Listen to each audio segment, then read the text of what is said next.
Welcome to Shri Rajiv Gandhi IAS academy. Friends, இந்த வீடியோவில் June மாதத்திற்கான முக்கியமான கரண்ட் அஃபேர்ஸ் எல்லாமே பார்க்க போகிறோம். சரி, வாங்க பார்க்கலாம். ஃப்ரெண்ட்ஸ், இந்த வீடியோ நோட்ஸ் எல்லாமே கீழே பிடிஎஃபாக டிஸ்கிரிப்ஷன் கொடுத்துருக்கோம். அது எல்லாமே கிளிக் பண்ணி டவுன்லோட் பண்ணிச்சிங்க. அப்புறம் நம்ம டெலகிராம் குரூப் லிங்க்மே கீழே டிஸ்கிரிப்ஷனில் கொடுத்துருக்கோம். அதுலேயுமே கிளிக் பண்ணி ஜாயின் பண்ணிங்க. ஓகே, சரி வாங்க பார்க்கலாம். ஃபஸ்ட்டு மாநாடுகள் தொடர்பான கரண்ட் அஃபேர்ஸ் பார்க்கலாம். ஐநா சபையின் 81வது பொது சபை கூட்டத்திற்கு தலைமை தாங்க உள்ள நாடு எது? இதற்கான ஆன்சர் வங்காளதேசம். இப்போ பார்த்திங்க அப்படின்னா ஐநா சபையுடைய 81வது பொது சபை கூட்டம் இது வர செப்டம்பர் 8ஆம் தேதி தொடங்குது. அந்த டைமில் யார் இந்த ஒரு வருஷம் தலைமை தாங்குறாங்க அப்படின்னா கலிலூர் ரஹ்மான் அப்படிங்கிறவர் தான் தலைமை தாங்குறாரு. அவர் வங்காளதேசத்துடைய வெளியுறவுத்துறை அமைச்சர். அடுத்தது 11வது நிதி ஆயோக் கூட்டம் யாருடைய தலைமையில் நடைபெற்றது? இதற்கான ஆன்சர் நரேந்திர மோடி. இப்போ 11வது நிதி ஆயோக்குடைய கூட்டம் நடைபெற்றது, புதுடெல்லியில் தான் நடைபெற்றது. இதில் அவங்க கருப்பொருளாக என்ன வைத்திருந்தாங்க அப்படின்னா வளர்ச்சியடைந்த பாரதம் 2047க்கான உள்ளடக்கிய மனித மேம்பாடு அப்படிங்கிறது தான். நம்ம நிதி ஆயோக் சம்மந்தமாக கண்டிப்பாக தெரிஞ்சுக்கணும். ஏன்னா எக்ஸாமில் இது சம்மந்தமான டீட்டெயில் எல்லாமே நிறைய கேட்குறாங்க. நிதி ஆயோக் 2015 உருவாக்கியிருந்தாங்க, ஜனவரி 1ஆம் தேதி உருவாக்கியிருந்தாங்க. நிதி ஆயோக்கில் நிதியுடைய விரிவாக்கம் national institution for transforming India அப்படிங்கிறது. நிதி ஆயோக்குடைய தலைவர் யார், சேர்மன் யார் அப்படின்னா அது பிஎம். அது எக்ஸ் அஃபிசியோ சேர்மன். அதாவது யார் ஒருத்தங்க பிரதமராக இருக்காங்களோ அவங்க ஆட்டோமேட்டிக்காகவே அந்த பதவி வழியில் இந்த நிதி ஆயோக்குடைய தலைவர் ஆயிடுவாங்க. அதே மாதிரி நிதி ஆயோக்குடைய துணைத் தலைவர் யார் அப்படின்னா அசோக் குமார் லஹிரி அப்படிங்கிறவர் தான் இப்போ இருக்கிறாரு. தலைமை செயல் அதிகாரி சிஇஓ யார் அப்படின்னா நிதி சிப்பர் அப்படிங்கிறவங்களாம் இப்போ ரீசெண்டாக அப்பாயின்ட் பண்ணியிருந்தாங்க. இந்த நிதி ஆயோக் அமைப்புடைய ஹெட் குவார்ட்டர்ஸ் எங்கே இருக்குது அப்படின்னா நியூ டெல்லியில் தான் இருக்குது. இன்னொரு முக்கியமான பாயிண்ட் என்ன அப்படின்னா இது எதற்கு மாற்றாக உருவாக்குனாங்க அப்படிங்கிறத எக்ஸாமில் கேட்பாங்க. இது திட்டக்குழுக்கு மாற்றுதலாக உருவாக்கப்பட்டது. அடுத்தது பிரிக்ஸ் கூட்டமைப்பின் தேசிய பாதுகாப்பு ஆலோசகர்கள் மாநாடு 2026 எங்கு நடைபெறுகிறது? இதற்கான ஆன்சர் புதுடெல்லி. இப்போ பார்த்திங்க அப்படின்னா நம்ம இந்தியா தான் பிரிக்ஸ் கூட்டமைப்பிற்கு இந்த ஆண்டு தலைமை தாங்குகிறோம். அதனால் இந்த ஆண்டு பிரிக்ஸ் அமைப்புடைய தேசிய பாதுகாப்பு ஆலோசகர்கள் மாநாடு புதுடெல்லியில் தான் நடைபெற்றது. இதற்கு தலைமை தாங்கினது இந்தியாவுடைய தேசிய பாதுகாப்பு ஆலோசகரான அஜித் தோவல் அப்படிங்கிறவர். அடுத்தது பாரத் இன்னோவேட்ஸ் மாநாடு தற்போது எங்கு நடைபெற்றது? இதற்கான ஆன்சர் நைஸ். இந்த நைஸ் அப்படிங்கிற நகரம் பிரான்ஸ் நாட்டில் இருக்குது. பிரதமர் மோடியும் பிரான்ஸ் நாட்டுடைய அதிபரான இம்மானுவேல் மேக்ரோனும் சேர்ந்து இதை தொடங்கி வைத்திருக்காங்க. அடுத்தது 2026 G7 உச்சி மாநாடு எந்த நாட்டில் நடைபெற்றது? இதற்கான ஆன்சர் பிரான்ஸ். ரொம்ப முக்கியமான கேள்வி இது. ஏற்கனவே எக்ஸாமில் இது கேட்டிருக்காங்க, டிஎன்பிஎஸ்சி எக்ஸாமில். G7 உச்சி மாநாடு இந்த ஆண்டு பிரான்ஸ் நாட்டுடைய ஏவியான் நகரில் நடைபெற்றது. இந்த ஆண்டு ஜூன் 15 17 வரைக்கும் நடைபெற்றது. இதில் உலகத்தில் முக்கியமான பவர்ஃபுல்லான 7 நாடுகளுடைய கூட்டமைப்பு தான் இது. இதில் இந்தியா ஒரு உறுப்பு நாடா அப்படின்னா இந்தியா ஒரு உறுப்பு நாடு கிடையாது. ஆனாலும் நம்ம பிரதமர் மோடியை அவங்க வருஷம் சிறப்பு அழைப்பினராக கூப்பிடுறாங்க. அதற்காக நம்ம பிரதமர் மோடியும் கலந்து கொண்டார். அடுத்தது 11வது பிரிக்ஸ் எரிசக்தி அமைச்சர்கள் கூட்டம் எங்கு நடைபெற உள்ளது? இதற்கான ஆன்சர் குருகிராம். இது பார்த்திங்க அப்படின்னா இப்போ நடைபெற்று முடிந்துட்டு ஜூன் 25 26 இந்த 2 தினங்கள்லேயும் நடைபெற்றது. குருகிராம் அப்படிங்கிறது ஹரியானாவில் இருக்குது. நம்ம ஏற்கனவே பார்த்த மாதிரி பிரிக்ஸ் கூட்டமைப்பிற்கு இந்த ஆண்டு இந்தியா தான் தலைமை தாங்குகிறோம். இந்த எரிசக்தி அமைச்சர்கள் கூட்டத்துடைய கருப்பொருள் என்ன அப்படின்னா அனைவருக்கும் எரிசக்தி அப்படிங்கிறது தான், எனர்ஜி ஃபார் ஆல். ஃப்ரெண்ட்ஸ், நம்ம ராஜீவ்காந்தி ஐஏஎஸ் அகாடமியில் இந்த ஆண்டு நடைபெற போகிற டிஎன்பிஎஸ்சி குரூப் 1 ஃபிலிம்ஸ் எக்ஸாம் டே டெஸ்ட் சீரிஸ் ஸ்டார்ட் பண்ணுறோம். ஸ்க்ரீனில் தெரிகிற நம்பருக்கு நீங்கள் கால் பண்ணி பேசி இதில் ஜாயின் பண்ணிக்கலாம். அதே மாதிரி இந்த ஆண்டு நடைபெற போகிற டிஎன்பிஎஸ்சி குரூப் 2 எக்ஸாமுக்கான ப்ரிலிம்ஸ் டெஸ்ட் பேட்சுமே நம்ம இன்ஸ்டியூட்டில் ஸ்டார்ட் பண்ணுறோம். இது நம்ம குறைந்த கட்டணத்தில் வழங்குகிறோம். ஸ்க்ரீனில் தெரிகிற நம்பருக்கு நீங்கள் கால் பண்ணி பேசி இதில் ஜாயின் பண்ணிக்கலாம். அடுத்தது விருதுகள் தொடர்பான கரண்ட் அஃபேர்ஸ் பார்க்கலாம். பிரதமர் மோடிக்கு எந்த நாட்டில் order of the white double cross first class என்ற விருது வழங்கப்பட்டது? இதற்கான ஆன்சர் ஸ்லோவாக்கியாவுக்கு நம்ம பிரதமர் மோடி பயணம் மேற்கொண்டிருந்தார். அந்த நாடு சுதந்திரம் அடைந்ததற்கு பிறகு அங்கே செல்கிற முதல் இந்திய பிரதமர் நம்ம பிரதமர் நரேந்திர மோடி தான். அடுத்தது guardian of the blue horizon விருது தற்போது யாருக்கு வழங்கப்பட்டது? இதற்கான ஆன்சர் நரேந்திர மோடி. இப்போ பார்த்திங்க அப்படின்னா இது செஷல்ஸ் நாட்டுடைய விருது. இதோடைய தமிழ் அர்த்தம் என்ன அப்படின்னா நீல அடிவானத்தின் காவலன் விருது அப்படிங்கிறது தான். இந்த விருதை பெற முதல் நபர் நம்ம பிரதமர் மோடி. ஏன்னா ரீசெண்டாக தான் இந்த விருதை உருவாக்கியிருந்தாங்க. இதை வழங்கினது அந்த நாட்டுடைய அதிபரான பேட்ரிக் ஹெர்மனி அப்படிங்கிறவர். அதே மாதிரி அந்த நாட்டுடைய நாடாளுமன்றத்திலையுமே பிரதமர் மோடி உரையாற்றியிருக்காரு. அப்படி பார்க்கும்போது அங்கு உரையாற்றின முதல் இந்திய பிரதமரும் நம்ம பிரதமர் மோடியாக இருக்கார். இவர் அந்த உரையை அந்த நாட்டுடைய தேசிய தினமான ஜூன் 29ஆம் தேதி தான் நிகழ்த்தியிருக்காரு. அடுத்தது, இந்தியாவின் மிக உயர்ந்த அமைதி கால வீரதீர விருது எது? இதற்கான ஆன்சர் அசோக சக்ரா. இதில் பாருங்கள், ஒரு சில விஷயங்கள் நம்ம தெரிஞ்சுக்கணும். நம்ம இந்த வீரதீர விருதுலேயே 2 கேட்டகரி இருக்குது. ஒன்று பார்த்திங்கன்னா போர்க்கால வீரதீர விருது, இன்னொன்று அமைதி கால வீரதீர விருது. போர்க்காலம் அப்படின்னா இந்தியா பாகிஸ்தான் போர், இந்தியா சைனா வார், அதே மாதிரி கார்கில் போர், இந்த மாதிரி போர் டைமில் சோல்ஜர்ஸ் எல்லாமே சிறப்பான செயல்பாடுகளில் ஈடுபடுவாங்க. அந்த டைமில் சிறந்தவர்களுக்கு சில விருதுகள் கொடுப்பாங்க. அதுதான் இந்த பரம்வீர் சக்ரா, மகாவீர் சக்ரா, வீர் சக்ரா, அப்புறம் சௌரிய சக்ரா, இதெல்லாமே. அப்போ பார்த்தீங்கன்னா இந்த போர்க்காலத்தில் வழங்கப்படுற மிக உயரிய விருது எது அப்படின்னா அது பரம்வீர் சக்ரா. 2வது மிக உயரிய விருது எது அப்படின்னா மகாவீர் சக்ரா. 3வது மிக உயரிய விருது எது அப்படின்னா வீர் சக்ரா அப்படிங்கிறது. அடுத்தது அமைதி கால வீரதீர விருது. இது என்ன அமைதி கால வீரதீர விருது அப்படின்னா, இப்போது இந்த டைமில் நம்ம இந்தியா எந்த நாட்டு கூடயும் போர் போகலை, நம்ம அமைதியான டைமில் தான் வாழ்ந்துட்டுருக்கோம். ஆனால் இந்த டைமில் கூட சில இடங்களில் தீவிரவாத செயல்பாடுகள் இருக்குது.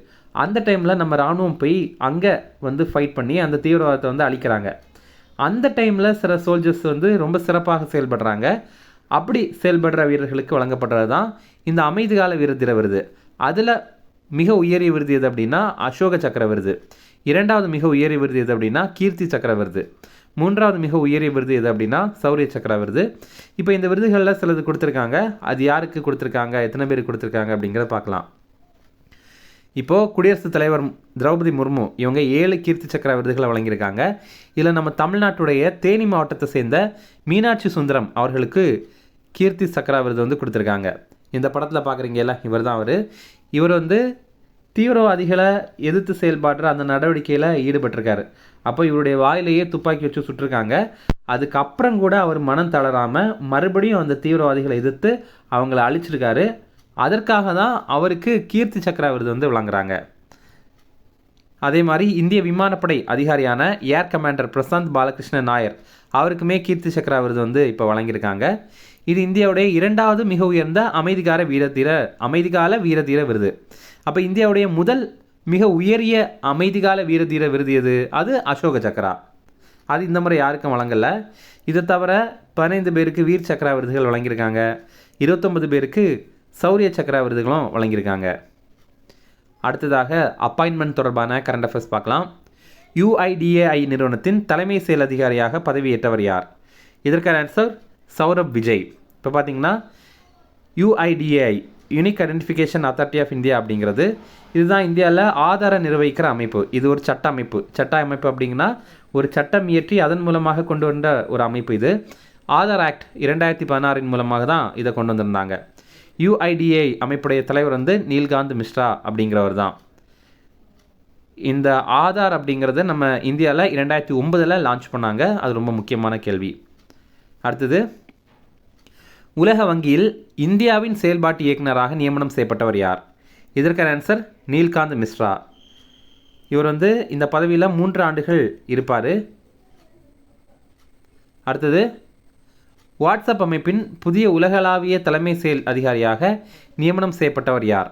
இதற்கான ஆன்சர் குணால் ஷா. இப்போ பார்த்தீங்கன்னா வாட்ஸ்அப் அமைப்புடைய உலக சிஇஓவாக நம்ம இந்தியாவை சேர்ந்த ஒருத்தரை அப்பாயின்ட் பண்ணியிருக்காங்க. அவர் தான் குணால் ஷா அப்படிங்கிறவர். இவர் நம்ம இந்தியாவை சேர்ந்தவர். அதே மாதிரி பெங்களூரில் இருக்கிற கிரிட் அப்படிங்கிற நிறுவனத்துடைய நிறுவனர் இவர். அடுத்தது, இந்தியாவின் சொலிசிட்டர் ஜெனரலாக தற்போது உள்ளவர் யார்? இதற்கான ஆன்சர் துஷார் மேத்தா. இவர் இந்தியாவுடைய 2வது மிக உயரிய சட்ட அதிகாரி.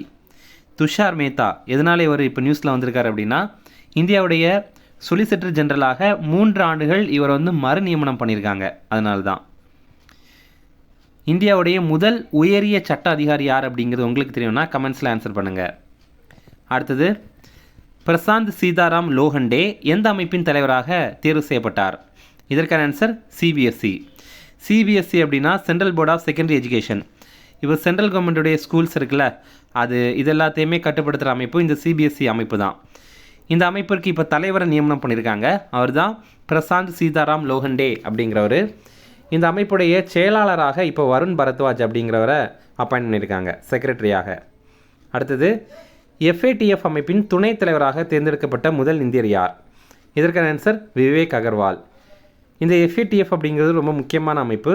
ஃபினான்ஷியல் ஆக்ஷன் டாஸ்க் ஃபோர்ஸ் அப்படிங்கிறது தான் இதோடைய விரிவாக்கம். ஃபினான்ஷியல் ஆக்ஷன் டாஸ்க் ஃபோர்ஸ் அப்படிங்கிறது தமிழில் இது வந்து பண மோசடி மற்றும் பயங்கரவாத நிதி தடுப்புக்கான சர்வதேச அமைப்பு. இந்த அமைப்பு என்ன பண்ணுவாங்க அப்படின்னா, இப்போது ஒரு பயங்கரவாத அமைப்பு இருக்குன்னு வச்சிங்களேன், அதற்கு ஃபண்டிங் வேணும்ல, காசு வேணும்.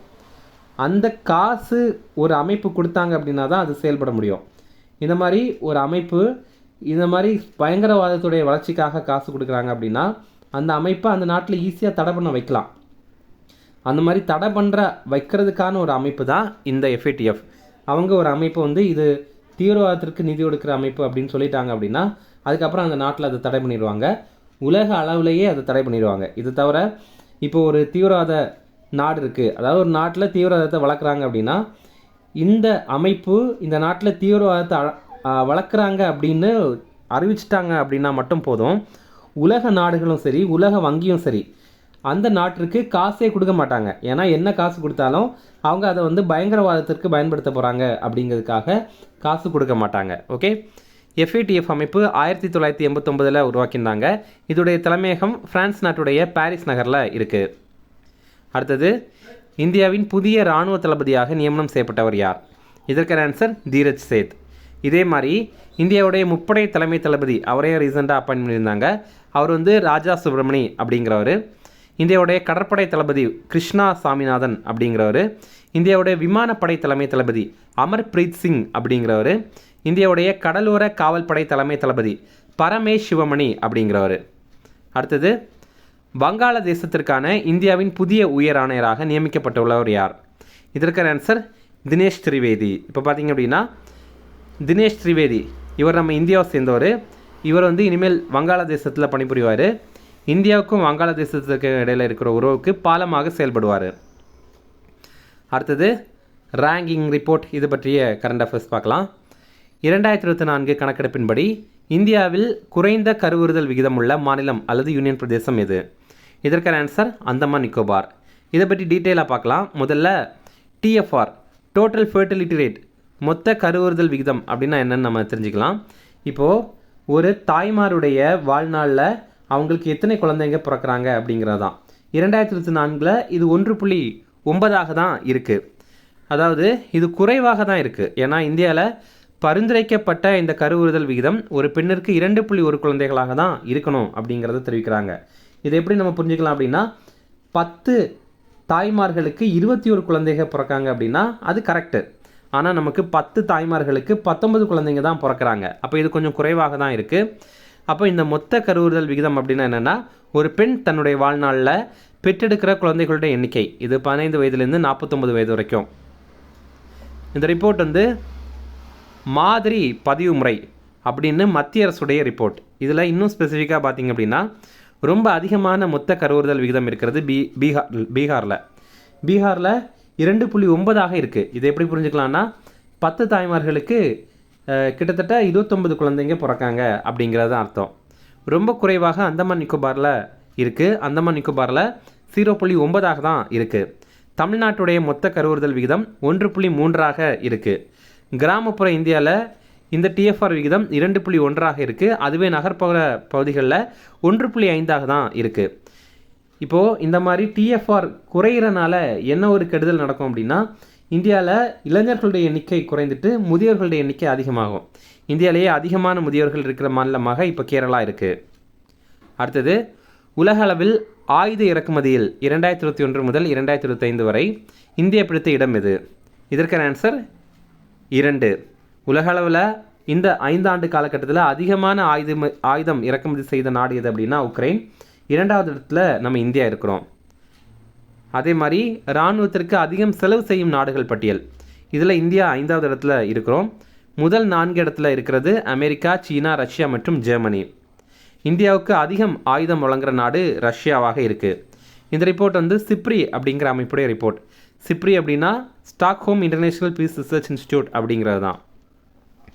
அடுத்தது QS உலக பல்கலைக்கழக தரவரிசை 2027 உலகளவில் முதலிடம் பிடித்த கல்வி நிறுவனம் எது? இதற்கான ஆன்சர் மசசூட்ஸ் இன்ஸ்டிடியூட் ஆஃப் டெக்னாலஜி. இப்போ பார்த்தீங்க அப்படின்னா QS அப்படிங்கிறது குவாக்ராலி சைமன்ஸ் அப்படிங்கிறது இது வந்து பிரிட்டனை சேர்ந்த ஒரு நிறுவனம். இவங்க ஒவ்வொரு ஆண்டுலேயும் சிறந்த 1500 கல்வி நிறுவனங்கள் எதெல்லாம் அப்படிங்கிற பட்டியலை வந்து வெளியிடுவாங்க. இவங்க 2027க்கானது அப்படின்னு ஏன் இப்போ வெளியிடுறாங்க அப்படின்னா அடுத்த ஆண்டு மாணவர்கள் சேர்க்கை அதன் அடிப்படையில் நம்ம அமைத்துக்கலாம் அப்படிங்கிறதுக்காக.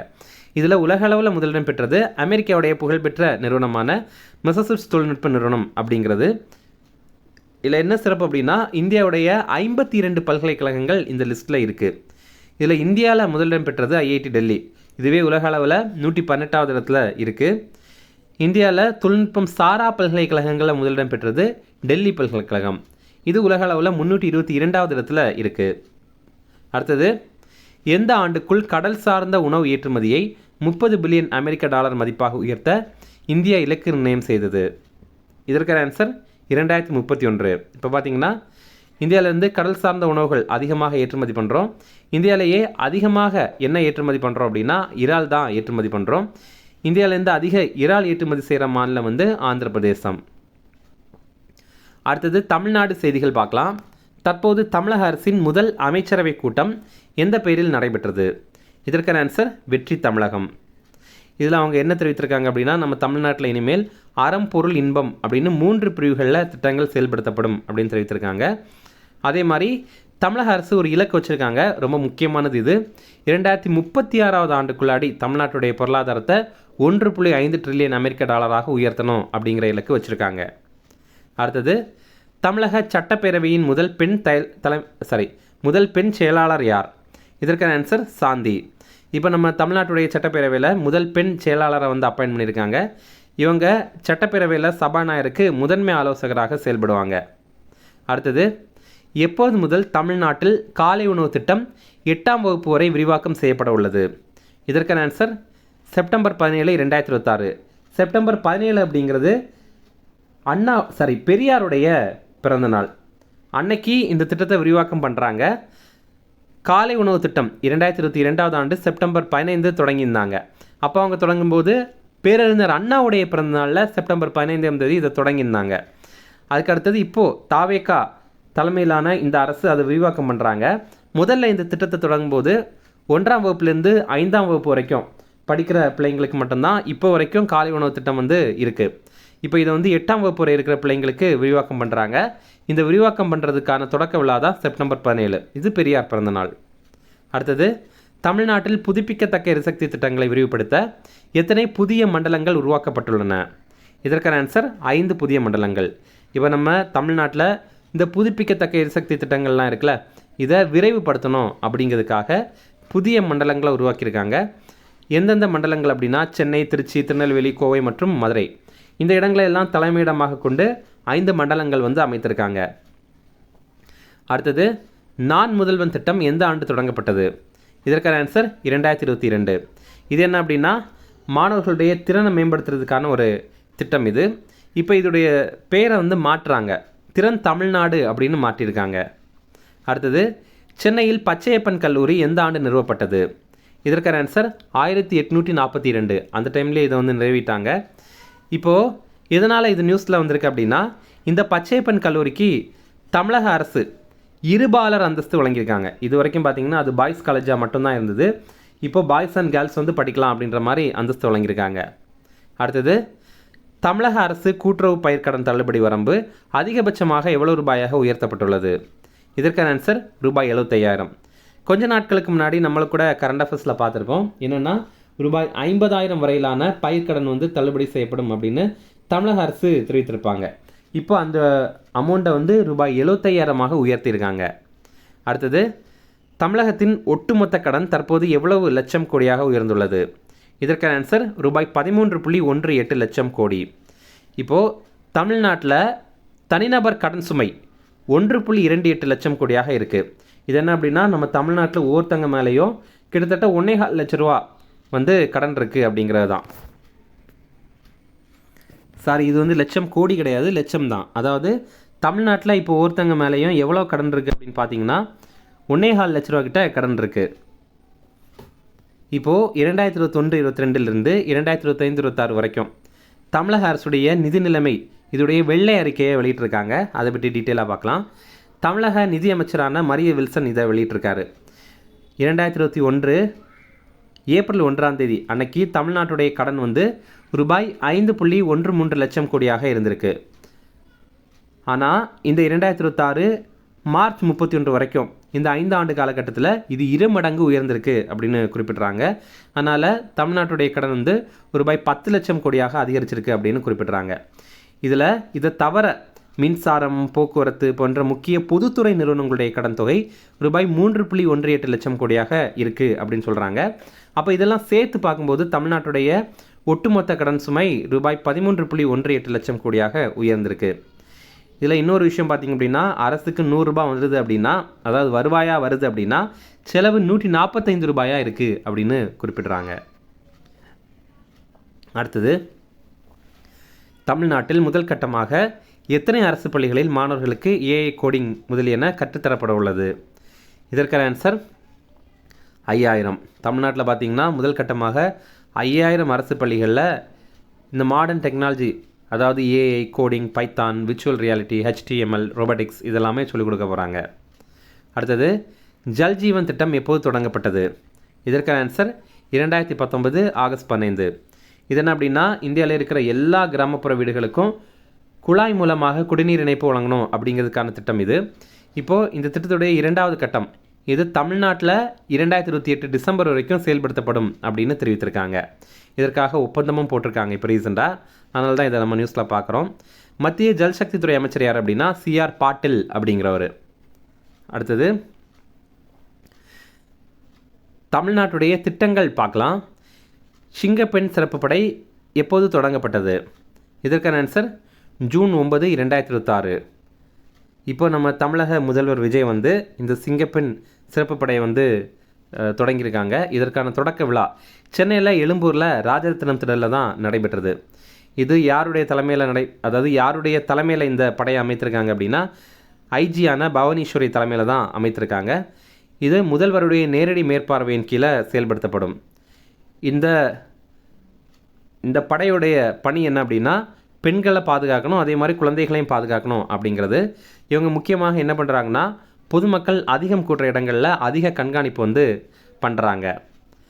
அதே மாதிரி இதில் காவலர்கள் சீருடை பணியாளர்கள் தேர்வாணையம் மூலமாக தேர்வு செய்யப்படுறாங்க. அதாவது TNUSRB எக்ஸாம் இருக்குல்ல, அதன் மூலமாக தேர்வு பண்ணுறாங்க. இப்போ இதற்காக இலவச தொலைபேசி எண்ணையுமே அறிவிச்சிருக்காங்க. அது 1091 அப்படிங்கிறது தான். அடுத்தது, தேசிய செய்திகள் பார்க்கலாம். புதிதாக தொடங்கப்பட்ட தெற்கு கடற்கரை ரயில்வே மண்டலத்தின் தலைநகர் எது? இதற்கான ஆன்சர் விசாகப்பட்டினம். இப்போ பார்த்திங்க அப்படின்னா நம்ம தமிழ்நாட்டில் தெற்கு கடற்கரை ரயில்வே மண்டலம் அப்படின்னு புதிய ஒரு ரயில்வே மண்டலத்தை உருவாக்கியிருக்காங்க. இது வந்து தமிழ்நாடு, ஆந்திர பிரதேசம், தெலுங்கானா மற்றும் கர்நாடகா இந்த 4 மாநிலங்களில் செயல்படும். ஆனால் இதோடைய தலைமையகம் எங்கே இருக்கும் அப்படின்னா ஆந்திராவுடைய விசாகப்பட்டினத்தில் இருக்கும். இது இந்தியாவுடைய 18வது ரயில்வே மண்டலம். இது இந்த ஜூன் 1 செயல்பாட்டிற்கு வந்திருக்கு. அடுத்தது, உலகிலேயே கப்பல் மறுசுழற்சி செய்வதில் முதலிடம் பிடித்த நாடு எது?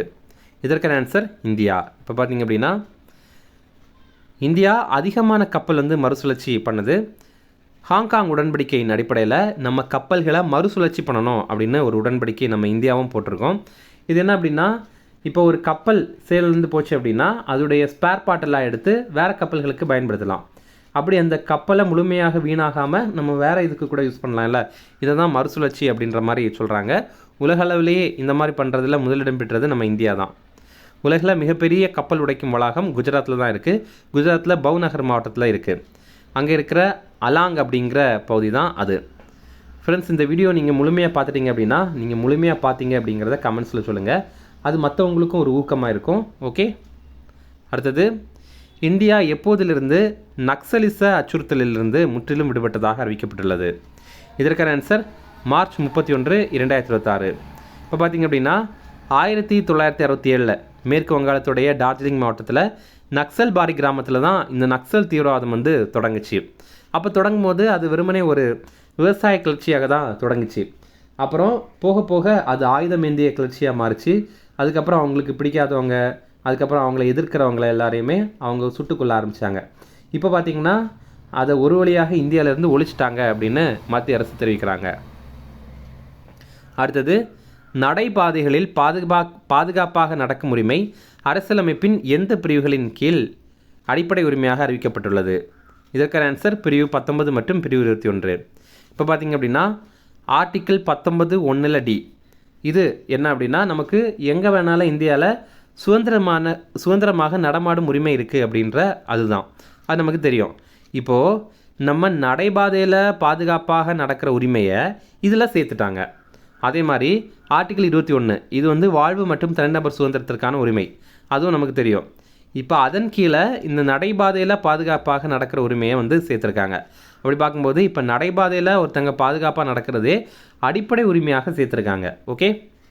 அடுத்தது, மிக நீண்ட காலம் பிரதமராக பதவி வகித்த ஜவஹர்லால் நேருவின் சாதனையை முறியடித்தவர் யார்? இதற்கான ஆன்சர் நரேந்திர மோடி. இப்போ பிரதமர் மோடி பார்த்திங்கன்னா இந்த ஜூன் 10ஆம் தேதியோட 4399 நாட்கள் நிறைவு பெற்றிருக்காரு. அப்படி பார்க்கும்போது ஜவஹர்லால் நேரு அவருடைய சாதனையை பிரதமர் மோடி வந்து முறியடித்திருக்காரு. ஜவஹர்லால் நேரு 4398 நாட்கள் பிரதமராக இருந்திருக்காரு. அவர் 1952 மே 13 1964 மே 27 வரைக்கும் பிரதமராக இருந்திருக்காரு. அடுத்தது, இந்தியா எந்த ஆண்டுக்குள் 155 ஜிகாவாட் காற்று ஆற்றல் திறனை எட்ட இலக்கு நிர்ணயித்துள்ளது? இதற்கான ஆன்சர் 2035. இப்போ பார்த்திங்கன்னா நமக்கு இந்தியாவுக்கு ஒரு இலக்கு இருக்குது. என்ன அப்படின்னா 2030க்குள்ளாடி 500 ஜிகாவாட் புதுப்பிக்கத்தக்க எரிசக்தி அந்த அளவுக்கு ஆற்றல் எட்டணும் அப்படிங்கிறது. அதன் ஒரு பகுதியாக 2035ஆம் ஆண்டுக்குள்ளாடி நம்ம 155 ஜிகாவாட் திறனை இந்த காற்று ஆற்றல் மூலமாக பெறணும் அப்படிங்கிறது தான். அடுத்தது, நீருக்கடியில் மிக உயரமான மனித கோபுரம் அமைத்து கின்னஸ் சாதனை படைக்கப்பட்ட அந்தமான் நிக்கோபாரின் தீவு எது?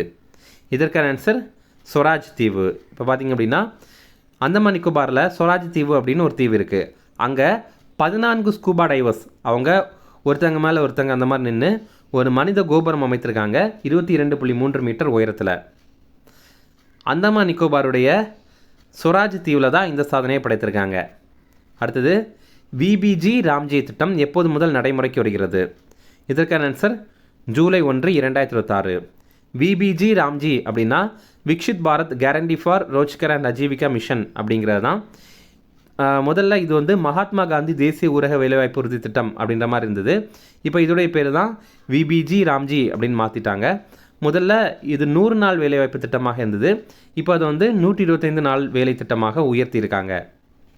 அடுத்தது, விசாரணை முடிந்து எத்தனை நாட்களுக்குள் தீர்ப்பு வழங்க உயர்நீதிமன்றத்திற்கு உச்சநீதிமன்றம் உத்தரவு பிறப்பித்துள்ளது? இதற்கான ஆன்சர் 3 மாதங்கள். இப்போது உச்சநீதிமன்றம் வந்து உயர்நீதிமன்றங்களை பார்த்து சொல்கிறாங்க என்னென்னா, விசாரணை முடிந்து 3 மாதங்களுக்குள்ளாடி நீங்கள் வந்து தீர்ப்பை கண்டிப்பாக வெளியிடணும் அப்படிங்கிற மாதிரி தெரிவித்திருக்காங்க. அதே மாதிரி ஜாமீன் மனுக்களை விசாரித்து ஒரே நாளில் தீர்ப்பளிக்கணும் அப்படின்னும் தெரிவிக்கிறாங்க. அடுத்தது, உச்சநீதிமன்ற நீதிபதிகளின் எண்ணிக்கை எவ்வளவாக உயர்த்த மத்திய அமைச்சரவை ஒப்புதல் வழங்கியது? இதற்கான ஆன்சர் 38. இப்போது இது வரைக்கும் பார்த்திங்க அப்படின்னா உச்சநீதிமன்ற நீதிபதிகளுடைய எண்ணிக்கை 33+1 இருக்குது. இந்த 33 அப்படிங்கிறது உச்சநீதிமன்ற நீதிபதிகள், அந்த 1 அப்படிங்கிறது உச்சநீதிமன்ற தலைமை நீதிபதி. இப்போ இந்த எண்ணிக்கையை 37+1 உயர்த்துறாங்க. இதற்காக மத்திய அமைச்சரவை ஒப்புதல் வழங்கியிருக்காங்க. இதற்காக the supreme court number of judges act 1956 அப்படிங்கிறதுல திருத்தம் கொண்டு வர்றாங்க. அடுத்தது, தற்போது எந்த 2 நதிகளை இணைக்க இமாச்சல பிரதேச அரசு ஒப்புதல் வழங்கியது? இதற்கான ஆன்சர் செனாப் மற்றும் பியாஸ். இப்போ பார்த்தீங்கன்னா லிங்க் 3 ப்ராஜெக்ட் அப்படிங்கிற திட்டத்தின் மூலமாக 2029 ஜூலை 31ஆம் தேதிக்குள்ளாடி இந்த செனாப் மற்றும் பியாஸ் இந்த 2 நதிகளையும் வந்து இணைக்கிறாங்க. அப்போ இதன் மூலமாக செனாப் நதியில் உபரியாக இருக்கிற நீர் பியாஸ் நதியில் கலக்கப்படும். அடுத்தது, இந்தியா மற்றும் பிரிட்டன் முக்கிய கனிமங்களின் உலகளாவிய விநியோக சங்கிலி கண்காணிப்பு மையத்தை எங்கு நிறுவின? இதற்கான ஆன்சர் புதுடெல்லி. இப்போ பார்த்திங்க அப்படின்னா இந்தியாவும் பிரிட்டனும் சேர்ந்து இந்த முக்கிய கனிமங்களுக்கான உலகளாவிய விநியோக சங்கிலி கண்காணிப்பு மையத்தை நிறுவியிருக்காங்க. எங்கே நிறுவியிருக்காங்க? புதுடெல்லியில் நிறுவியிருக்காங்க. ஓகே. அடுத்தது மத்திய அரசுடைய திட்டங்கள் பார்க்கலாம். பிஎம் ஸ்வநிதி திட்டம், இது 2020 ஜூன் 1 தொடங்கியிருந்தாங்க. ரொம்ப முக்கியமான திட்டம் இது. பிஎம் ஸ்வநிதியுடைய விரிவாக்கம் என்ன அப்படின்னா, பிரதான் மந்திரி ஸ்ட்ரீட் வெண்டாஸ் ஆத்ம நிர்பார் நிதி அப்படிங்கிறது தான். இது என்ன அப்படின்னா, சாலையோர வியாபாரிகளுக்கு கடன் உதவி வழங்குகிற திட்டம் இது. இதில் என்ன சிறப்பு அப்படின்னா, எந்த ஒரு பிணையும் இல்லாமல் கடன் வழங்கப்படும். அதாவது எதையும் அடகு வைக்காமலே கடன் வழங்குவாங்க. இதில் முதல் வருஷம் 15,000 ரூபாய் வழங்குவாங்க, 2வது வருஷம் 25,000 ரூபா வழங்குவாங்க, 3வது வருஷம் 50,000 ரூபா வழங்குவாங்க. இதில் 7% வட்டியிலேயே வழங்குவாங்க. இது ரொம்ப குறைவான வட்டி தான். இது வீட்டு வசதி மற்றும் நகர்ப்புற விவகாரத்துறை அமைச்சகம் கீழே தான் செயல்படுது.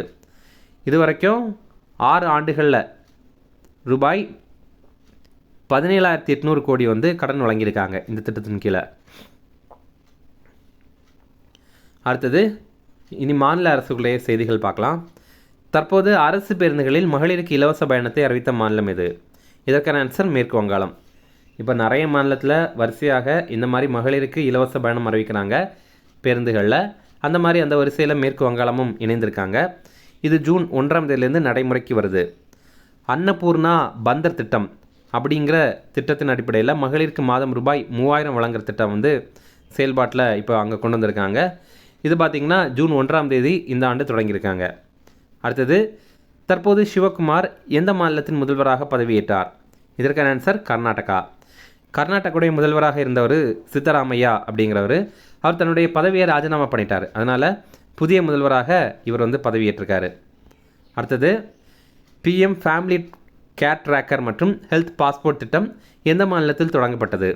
இதற்கான ஆன்சர் குஜராத். இப்போ பார்த்திங்க அப்படின்னா குஜராத்தில் சிறப்பான ஒரு திட்டத்தை தொடங்கியிருக்காங்க. இது என்ன அப்படின்னா, ஒரு குழந்தையுடைய கர்ப்பகாலம், அதாவது அந்த குழந்தை கர்ப்பத்தில் இருக்கிறதுலேருந்து அந்த குழந்தைக்கு 16 வயது ஆகிறது வரைக்கும் அந்த குழந்தையுடைய ஆரோக்கியம், ஊட்டச்சத்து, கல்வி இது எல்லாத்தையுமே டிஜிட்டல் முறையில் கண்காணிக்கிறாங்க. இது எதனால் அப்படின்னா, இப்போ ஒரு குழந்தை இருக்குது, அது ஏதாவது ஒரு டோஸ் தடுப்பூசியை மிஸ் பண்ணிச்சு அப்படின்னா அங்கே இருக்கிற லோக்கல் பிஹெச்சியில் அலர்ட் போயிடும். இந்த குழந்தை இந்த தடுப்பூசியை மிஸ் பண்ணிவிட்டு, அதனால் அது கொஞ்சம் கவனிங்க அப்படின்ற மாதிரி சொல்லுவாங்க. அதே மாதிரி அந்த குழந்தை கல்வியில் ஒரு 6ஆம் கிளாஸ் முடிச்சதுக்கப்புறம் அது 7ஆம் கிளாஸ் போகலை அப்படின்னு வச்சிங்களேன், அப்போ பக்கத்தில் இருக்கிற ஸ்கூலுக்கு அலர்ட் போயிடும். அதே மாதிரி பள்ளி கல்வித்துறைக்கு கூட அலர்ட் போயிடும். என்னென்னா, இந்த குழந்தை ட்ராப் அவுட் ஆகிடுச்சு, இன்டர்நெட்டில் ஆயிடுச்சு, அதனால் போய் பாருங்கள், என்ன அப்படின்றது போய் பாருங்கள் அப்படிங்கிற மாதிரி எச்சரிக்கை போயிடும். அதுதான் இதில் இருக்க சிறப்பு. அடுத்தது, கேஜி முதல் முதுகலை வரை இலவச கல்வி திட்டத்தை அறிவித்த மாநிலம் இது? இதற்கான ஆன்சர் ஒடிசா. இப்போ பார்த்திங்க அப்படின்னா ஒடிசாவில் கேஜி அப்போலேருந்து பிஜி வரைக்கும் இலவச கல்வி வழங்குகிற திட்டத்தை அறிவிச்சிருக்காங்க. அங்கே இருக்கிற மாநில அரசு கல்வி நிறுவனங்களில் தான் இதை அவங்க கொண்டு வந்திருக்காங்க. இந்த மாதிரி அறிவித்த இந்தியாவுடைய முதல் மாநிலம் ஒடிசா. அடுத்தது, அரசு பேருந்துகளில் மகளிர் இலவசமாக பயணம் செய்வதற்கான பிரியதர்ஷினி திட்டத்தை தொடங்க உள்ள மாநிலம் இது? இதற்கான ஆன்சர் கேரளா. இது பெண்களுக்கும் திருநங்கைகளுக்கும் இந்த திட்டம் பொருந்தும். கேரள அரசு போக்குவரத்து கழகத்துடைய சாதாரண பேருந்து சேவைகளில் மட்டும்தான் இது செயல்பாட்டில் இருக்கும். அடுத்தது, ரொம்ப முக்கியமான ஒரு கேள்வி. எங்குள்ள ஜெய் பிரகாஷ் நாராயணன் பறவைகள் சரணாலயம் இந்தியாவின் 100வது ராம்சார் தலமாக அறிவிக்கப்பட்டுள்ளது? இதற்கான ஆன்சர் உத்தரப்பிரதேசம். இப்போ பார்த்திங்க அப்படின்னா ராம்சார் தலம் அப்படின்னு என்னென்னா, சுற்றுச்சூழலுக்கு ரொம்ப முக்கியமான உகந்த பகுதிகளை ராம்சார் தலம் அப்படிங்கிற அங்கீகாரம் கொடுத்து அதை பாதுகாப்பாங்க. அந்த மாதிரி பார்த்திங்க அப்படின்னா இந்தியாவில் இது வரைக்கும் 100 ராம்சார் தலங்கள் அறிவித்திருக்காங்க. இப்போது 100வது ராம்சார் தலமாக இந்த உத்தரப்பிரதேசத்தில் இருக்கிற ஜெய் பிரகாஷ் நாராயணன் பறவைகள் சரணாலயத்தை அறிவித்திருக்காங்க. இதற்கு வேற ஒரு பேர் இருக்குது, சுர்ஹாத்தால் அப்படிங்கிறது தான். இந்த ராம்சார் ஒப்பந்தம் 1971 பிப்ரவரி 2 ஈரானுடைய ராம்சார் நகரில் போட்டிருந்தாங்க. அதனால தான் இதை ராம்சார் ஒப்பந்தம் அப்படின்னே குறிப்பிட்றாங்க. அடுத்தது, தற்போது பள்ளிகளில் காலை உணவு மற்றும் பால் வழங்கும் திட்டத்தை தொடங்கிய மாநிலம் இது? இதற்கான ஆன்சர் தெலுங்கானா. இப்போ பார்த்திங்கன்னா கேஜிலேருந்து 12ஆம் வகுப்பு வரைக்கும் பள்ளிகளில் காலை உணவு வழங்குறாங்க, கூடவே பாலும் வழங்குறாங்க. அந்த திட்டத்தை தெலுங்கானாவில் தொடங்கி வைத்திருக்காங்க. இதில் பார்த்திங்கன்னா காலை உணவு வழங்கிட்டு திங்கள் புதன் வெள்ளி அன்னைக்கு பால் கொடுக்குறாங்க, செவ்வாய் வியாழன் சனி அன்னைக்கு ராகி கூழ் வழங்குறாங்க, அந்த மாதிரி.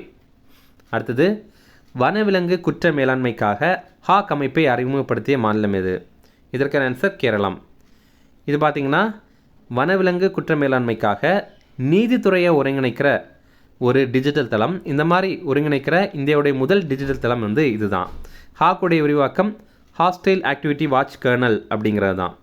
அடுத்தது, எங்குள்ள சாலைக்கு டொனால்டு ட்ரம்ப் அவென்யூ என்ற பெயர் சூட்டப்பட்டது? இதற்கான ஆன்சர் ஹைதராபாத். இப்போ பார்த்தீங்கன்னா ஹைதராபாத்தில் அமெரிக்காவுடைய தூதரகம் இருக்குது. அது பக்கத்தில் இருக்கிற சாலைக்கு அமெரிக்காவுடைய அதிபரான டொனால்டு ட்ரம்புடைய பெயரை சூட்டியிருக்காங்க. அடுத்தது, இந்தியாவில் குழந்தைகளிடையே ஊட்டச்சத்து குறைபாடு அதிகம் காணப்படும் மாநிலம் இது? இதற்கான ஆன்சர் மத்திய பிரதேசம். இப்போ பார்த்தீங்கன்னா தேசிய குடும்ப நல கண்காணிப்பு 6 அதன் அடிப்படையில் இந்தியாவில் குழந்தைங்க கிட்ட அதிகமான ஊட்டச்சத்து குறைபாடு மத்திய பிரதேசத்தில் தான் இருக்குது அப்படிங்கிறத கண்டுபிடிச்சிருக்காங்க. அடுத்தது, இந்தியாவின் முதல் மாதிரி எல்லை கிராமம் எங்கே அமைக்கப்பட உள்ளது? இதற்கான ஆன்சர் லடாக். லடாக்கில் சுமூர் அப்படிங்கிற கிராமத்தை இவங்க மாதிரி எல்லை கிராமமாக மாற்றுறாங்க. இது இந்தியாவில் இருக்கிற பார்டரில் இருக்கிற ஒரு கிராமம். இங்கே பார்த்தீங்கன்னா மத்திய அரசின் துடிப்பான கிராமங்கள் திட்டத்தின் கீழே இது செயல்படுத்துகிறாங்க. இது மத்திய அரசின் துடிப்பான கிராமங்கள் திட்டம் அப்படின்னா என்னென்னா, பார்டரில் இருக்கிற கிராமங்களை வந்து மேம்படுத்தணும், அது டூரிஸ்ட் பகுதிகளாக மாற்றணும். அப்போ வந்து நிறைய மக்கள் அங்கே வந்து சுற்றுலாவுக்கு வருவாங்க. அப்போ அது ரொம்ப பிரபலமான இடமாக மாறிடும். அப்படி மாறினதுக்கப்புறம் அங்கே வந்து தீவிரவாதிகளுடைய செயல்பாடு குறையும். ஏன்னா யாருமே அரவம் இல்லாத பகுதிகள் வழியாக தான் தீவிரவாதிகள் உள்ளே வருவாங்க. ஆனால் இதன் மூலமாக அது தடுக்கப்படுது. அதே மாதிரி இப்போ ஒரு கிராமத்தை அவங்க மாதிரி கிராமமாக மாற்றுறாங்க. இதனால் என்ன ஒரு நன்மை அப்படின்னா, அங்கேயே வேலைவாய்ப்புகள் கிடைக்கும். அப்புறம் அங்கேயே வந்து கல்வி நிறுவனங்கள் அமைப்பாங்க. அப்போ அங்கே இருக்கிறவங்க அங்கேருந்து வெளியில் போக வேண்டிய அவசியம் இல்லை. அப்போ அந்த கிராமத்தில் இருக்கிற மக்கள் அங்கேயே நிம்மதியாக வாழ்வாங்க. ஓகே, அடுத்தது சயின்ஸ் அண்ட் டெக்னாலஜி தொடர்பான கரண்ட் அஃபேர்ஸ் பார்க்கலாம். மாவன் என்பது எந்த அமைப்பின் செவ்வாய் கிரக சோதனை திட்டம்? இதற்கான ஆன்சர் நாசா. நாசாவுடைய மார்ஸ் ஆய்வு திட்டம் தான் இந்த மாவன். மாவனுடைய விரிவாக்கம் Mars atmosphere and volatile evolution அப்படிங்கிறது தான். 2013 நவம்பர் மாதம் மார்ஸை கண்காணிக்கிறதுக்காக இதை அனுப்பியிருக்காங்க.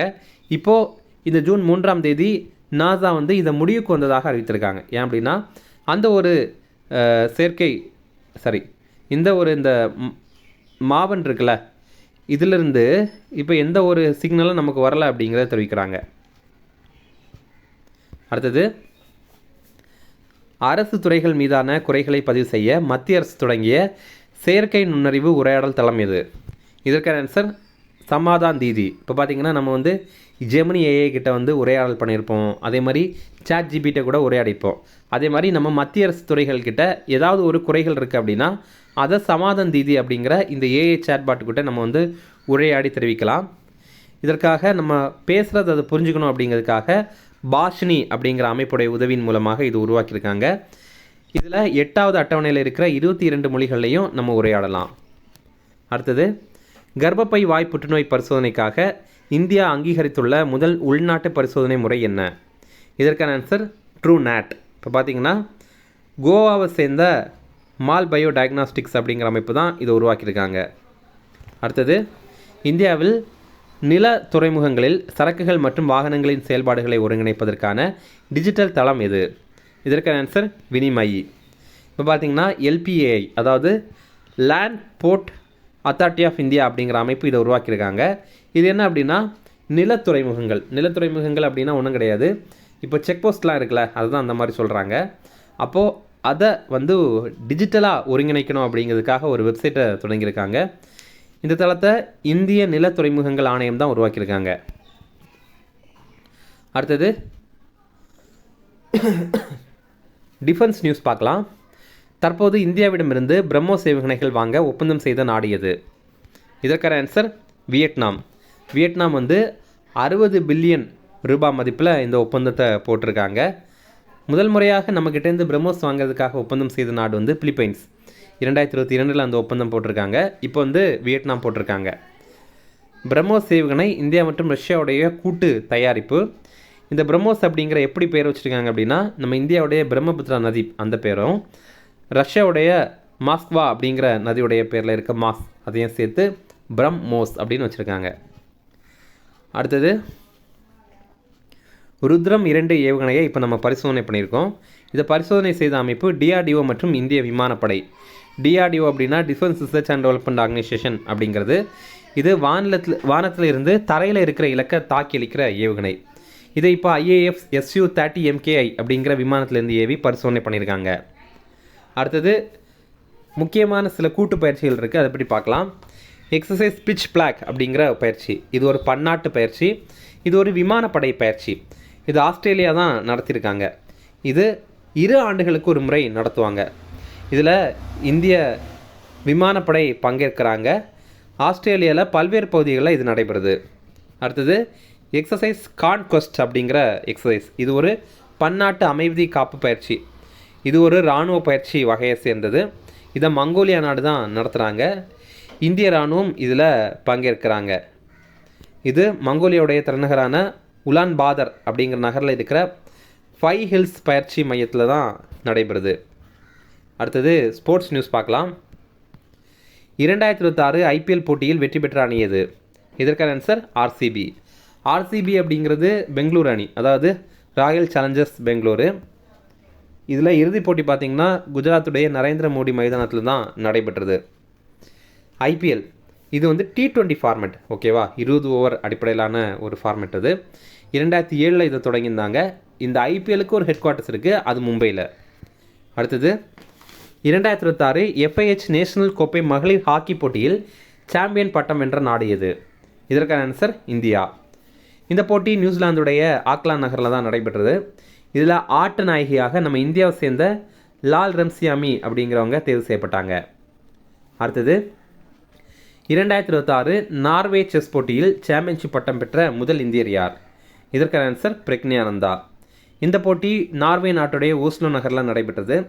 இதில் மகளிர் பிரிவில் வெற்றி பெற்றது கஜகஸ்தான் நாட்டை சேர்ந்த பிபிசாரா அசாபவேயா அப்படிங்கிறவங்க. அடுத்தது முதல் உலக யோகாசன சாம்பியன்ஷிப் போட்டி எங்கே நடைபெற்றது? இதற்கான ஆன்சர் குஜராத். இதில் இந்தியா 114 பதக்கங்கள் ஜெயிச்சிருந்தோம். இந்த போட்டி வந்து எங்கே நடைபெற்றது அப்படின்னா குஜராத்தில் அகமதாபாத்தில் டிரான்ஸ் ஸ்டேடியா விளையாட்டு வளாகத்தில் தான் நடைபெற்றது. அடுத்தது தெற்காசிய மகளிர் கால்பந்து போட்டியில் 2026 சாம்பியன் பட்டம் பெற்ற நாடு எது? இதற்கான ஆன்சர் இந்தியா. இந்த போட்டி பார்த்திங்க அப்படின்னா கோவாவுடைய மர்ம கோவா அப்படிங்கிற நகரில் ஜவஹர்லால் நேரு விளையாட்டு அரங்கத்தில் தான் நடைபெற்றது. இதில் SAFF அப்படின்னா சவுத் ஏஷியன் ஃபுட்பால் ஃபெடரேஷன் அப்படிங்கிறது. அடுத்தது ICC தற்போது எந்த நாட்டின் கிரிக்கெட் அமைப்பை தடை செய்தது? இதற்கான ஆன்சர் கனடா. இப்போ பார்த்தீங்கன்னா கனடாவுடைய கிரிக்கெட் அமைப்புடைய பேர் என்ன அப்படின்னா கிரிக்கெட் கனடா அப்படிங்கிறது. ICC அமைப்பு இப்போ இதை தடை பண்ணியிருக்காங்க. ஏன் அப்படின்னா அங்கே உறுப்பினர்களுடைய நியமனத்தில் வந்து ஊழல் நடைபெற்றிருக்கு. அதனால் ICC அமைப்பு இதை தடை பண்ணியிருக்காங்க. ICC அமைப்பு தான் உலக அளவில் கிரிக்கெட் விளையாட்டை நிர்வகிக்கிற அமைப்பு. அடுத்தது 2026 சிங்கப்பூர் ஓப்பன் பேட்மிண்டன் போட்டியில் ஆடவர் இரட்டையர் பிரிவில் வென்ற நாடு எது? இதற்கான ஆன்சர் இந்தியா. இதில் பார்த்தீங்க அப்படின்னா சாத்விக் சாய்ராஜ் ராங்கிரெட்டி மற்றும் ஷிராக் ஷெட்டி இவங்க இணை ஆடவர் இரட்டையர் பிரிவில் வந்து வெற்றி பெற்றிருக்காங்க. நம்ம இந்தியாவை சேர்ந்த வீரர்கள் இவங்க. அடுத்தது 23வது FIFA உலகக்கோப்பை கால்பந்து போட்டி தற்போது எங்கு தொடங்கியது? இதற்கான ஆன்சர் மெக்சிகோ சிட்டி. மெக்சிகோ நாட்டில் மெக்சிகோ சிட்டியில் வந்து இது தொடங்கியிருக்கு. இதை வந்து 3 நாடுகள் இணைத்து நடத்துகிறாங்க. அமெரிக்கா, கனடா மற்றும் மெக்சிகோ 3 நாடுகள் இணைந்து இதை நடத்துகிறாங்க. இறுதிப் போட்டி வந்து அமெரிக்காவுடைய நியூயார்க் நகரில் நியூ ஜெர்சி மைதானத்தில் தான் நடைபெறுது. அடுத்தது ICC 10வது மகளிர் T20 உலகக்கோப்பை கிரிக்கெட் போட்டி எந்த நாட்டில் நடைபெறுகிறது? இதற்கான ஆன்சர் இங்கிலாந்து மற்றும் வேல்ஸ். இது 2 ஆண்டுகளுக்கு ஒரு முறை நடைபெற போட்டி. இது இங்கிலாந்துடைய பர்மிங்ஹம் நகரில் இப்போ தொடங்கியிருக்கு. அடுத்தது ரஷ்யாவின் கிராண்ட் சாண்ட் மாஸ்டர் கோப்பை 2026 வென்ற இந்தியர் யார்? இதற்கான ஆன்சர் சுதர்ஷன் பட்நாயக். இந்த விருதை பெற முதல் இந்தியர் வந்து இவர் தான். 2வது சர்வதேச மணல் சிற்ப விழா இப்போ நடைபெற்றது, ரஷ்யாவில் தான் நடைபெற்றது. அதில் தான் இவர் வந்து இந்த பதக்கத்தை வந்து வென்றிருக்காரு. அடுத்தது தீரஜ் பொம்மதேவரா எந்த விளையாட்டுடன் தொடர்புடையவர்? இதற்கான ஆன்சர் வில்வித்தை. இப்போ பார்த்தீங்கன்னா உலகக்கோப்பை வில்வித்தை 3ஆம் நிலை போட்டி வந்து நடைபெற்றது, துருக்கி நாட்டில் தான் நடைபெற்றது. இதில் 2 பிரிவுகளில் இந்தியா வந்து தங்க ஜெயிச்சிருக்கோம். இதில் இந்திய வீரரான தீரஜ் பொம்மதேவரா இவர் வந்து ஆடவர் தனிநபர் பிரிவில் தங்கம் ஜெயிச்சிருக்காரு. இந்தியாவுடைய தீரஜ் பொம்மதேவரா மற்றும் கும்கும் மோஹோத் இவங்களுடைய கூட்டணி வந்து ரிக்கர்வ் கலப் அணிகள் பிரிவில் தங்கம் ஜெயிச்சிருக்காங்க. இந்தியா வந்து ஒட்டுமொத்த பதக்கப்பட்டியலில் 2வது இடம் பிடித்திருக்கும். சீனா வந்து முதலிடம் பெற்றிருந்தாங்க. அடுத்தது ஃப்ரெஞ்சு ஓப்பன் டென்னிஸ். இதை பற்றி பார்க்கறதுக்கு முன்னாடி டென்னிஸ் போட்டியில் கிராண்ட் ஸ்லாம் அப்படிங்கிறது பெரிய போட்டி. ஒவ்வொரு வருஷமும் 4 கிராண்ட் ஸ்லாம் போட்டிகள் நடைபெறும். முதல்ல ஒரு ஆண்டுடைய தொடக்கத்தில் ஆஸ்திரேலியன் ஓப்பன் கிராண்ட் ஸ்லாம் போட்டி வந்து நடைபெறும். 2வதாக பார்த்திங்கன்னா ஃப்ரெஞ்சு ஓப்பன் போட்டி நடைபெறும். இந்த ஃப்ரெஞ்சு ஓப்பன் போட்டிக்கு இன்னொரு பேர் இருக்குது. அது என்ன அப்படின்னா ரோலான் கேரோஸ் அப்படிங்கிறது தான். 3வதாக இங்கிலாந்தில் விம்பிள்டன் அப்படிங்கிற போட்டி நடைபெறும். 4வதாக அமெரிக்காவில் யூஎஸ் ஓப்பன் அப்படிங்கிற போட்டி நடைபெறும். இப்போ இந்த ஆண்டில் இது வரைக்கும் ஆஸ்திரேலியன் ஓப்பனும் ஃப்ரெஞ்சு ஓப்பனும் நடைபெற்று முடிந்தது. இதில் இப்போது ஃப்ரெஞ்சு ஓப்பன் டென்னிஸ் போட்டி நடைபெற்றிருக்கு. இதோடைய இன்னொரு பேர் தான் ரொலான் கேரோஸ். இந்த போட்டி பிரான்ஸ் நாட்டுடைய பாரிஸ் நகரில் தான் நடைபெற்றது. இதில் மகளிர் ஒற்றையர் பிரிவில் வெற்றி பெற்றது மிர்ரா ஆண்ட்ரீவா அப்படிங்கிறவங்க.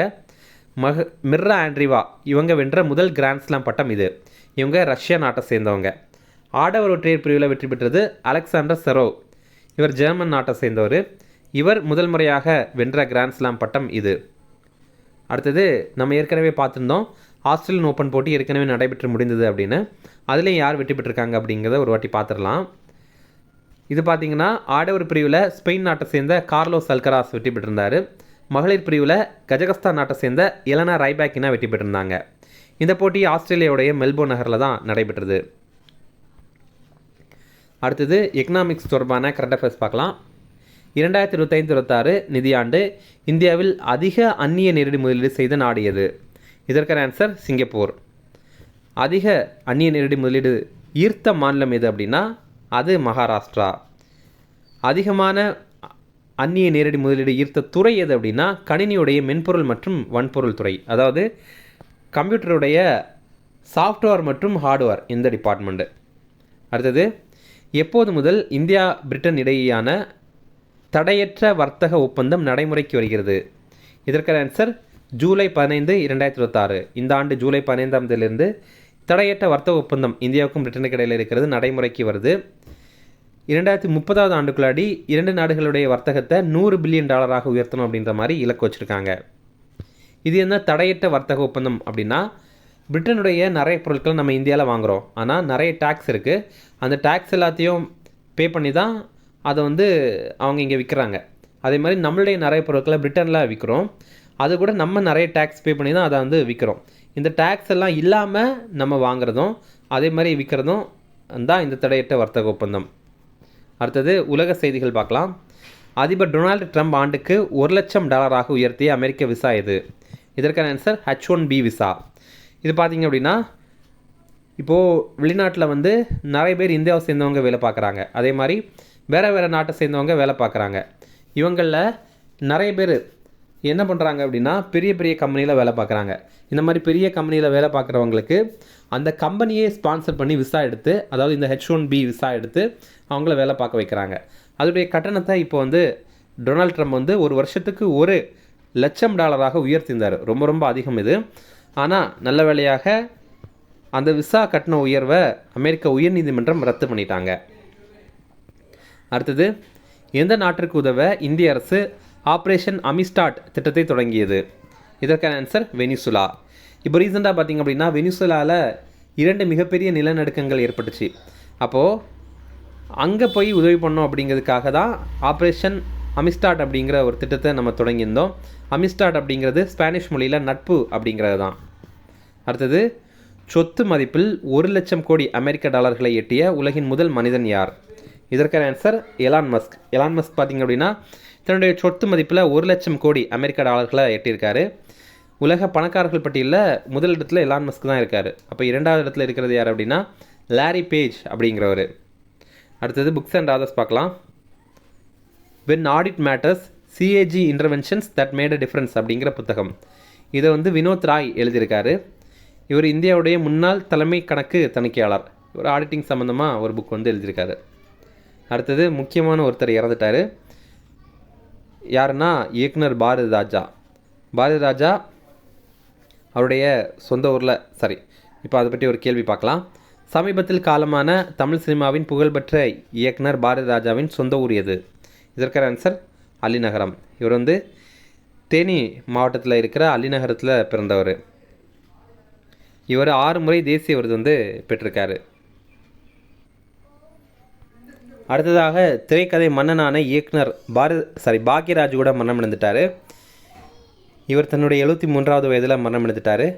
இவர் இயக்குனராக இருந்திருக்காரு, நடிகராகவும் இருந்திருக்காரு, திரைக்கதை ஆசிரியராக இருந்திருக்காரு, கூடவே தயாரிப்பாளராகவும் இருந்திருக்காரு.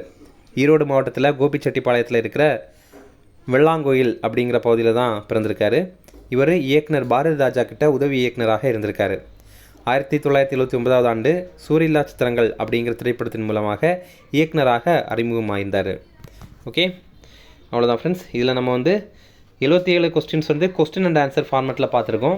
அப்புறம் மீதி இருக்கிற கொஸ்டின்ஸ் எல்லாமே பாயிண்ட் வைஸ் நம்ம வந்து பார்த்துருக்கோம். இது நீங்கள் ஃபுல்லும் பார்த்தீங்க அப்படின்னா நீங்கள் ஃபுல்லும் பார்த்துட்டீங்க கம்ப்ளீட்டட் அப்படிங்கிற மாதிரி கமெண்ட் பண்ணுங்கள். நீங்கள் கம்ப்ளீட்டட் அப்படின்ற மாதிரி கமெண்ட் பண்ணிங்க அப்படின்னா அது அடுத்தவங்களுக்கும் இன்னும் ஊக்கமாக இருக்கும், உங்களுக்குமே சாதித்த மாதிரி ஒரு ஃபீலிங் இருக்கும். ஓகே, இவ்வளோ நேரம் இந்த வீடியோ பொறுமையாக பார்த்தவங்க எல்லாருக்குமே ரொம்ப ரொம்ப நன்றி. தேங்க்யூ.